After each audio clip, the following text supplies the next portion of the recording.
सर्वात मोठी बातमी शिंदे आणि ठाकरे या दोन्ही गटांनी एकमेकांविरोधात दाखल केलेल्या अपात्रतेच्या याचिका विधानसभा अध्यक्ष राहुल नार्वेकर यांनी फेटाळून लावल्या। जून 2022 मध्ये प्रतिस्पर्धी गट उदयास आले तेव्हा त्यांच्याकडे विधानसभेत बहुमत, आमदारांचे बहुमत असल्याच्या आधारावर शिंदे गट हीच खरी शिवसेना असल्याचे विधानसभा अध्यक्ष राहुल नार्वेकर यांनी सांगितले। शिंदे यांनी नियुक्त केलेल्या व्हीपलाही राहुल नार्वेकर यांनी अधिकृत व्हीप म्हणून मान्यता दिली। शिवसेना पक्षाचे आणि शिंदे गटाच्या आमदारांनी व्हीपचे कोणतेही उल्लंघन केले नसल्याचे त्यांनी सांगितले। या निकालाला ठाकरे गटाने सर्वोच्च न्यायालयात आव्हान दिले आहे।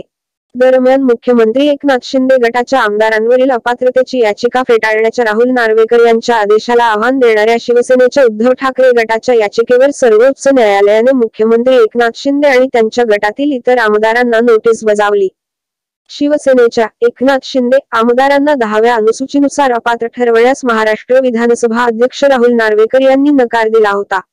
यावर शिवसेना उद्धव ठाकरे दाखल केलेल्या याचिकेवर सर्वोच्च न्यायालयाने आज सोमवार जानेवारी 22 नोटीस बजावली आहे।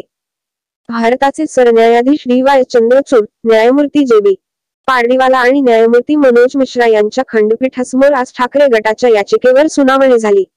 2 आठवड्यांत उत्तर देण्याचे शिंदे गटाला सांगण्यात आले आहेत। उद्धव ठाकरे यांच्या बाजून आज वकील कपिल सिब्बल यांनी बाजू मांडली। विधानसभा अध्यक्षांच्या निकालामुळे सर्वोच्च न्यायालयाच्या निकालाचे उल्लंघन होत आहे आणि त्यामुळे सर्वोच्च न्यायालयाने या प्रकरणाची सुनावणी करावी, असे त्यांनी म्हटले आहे।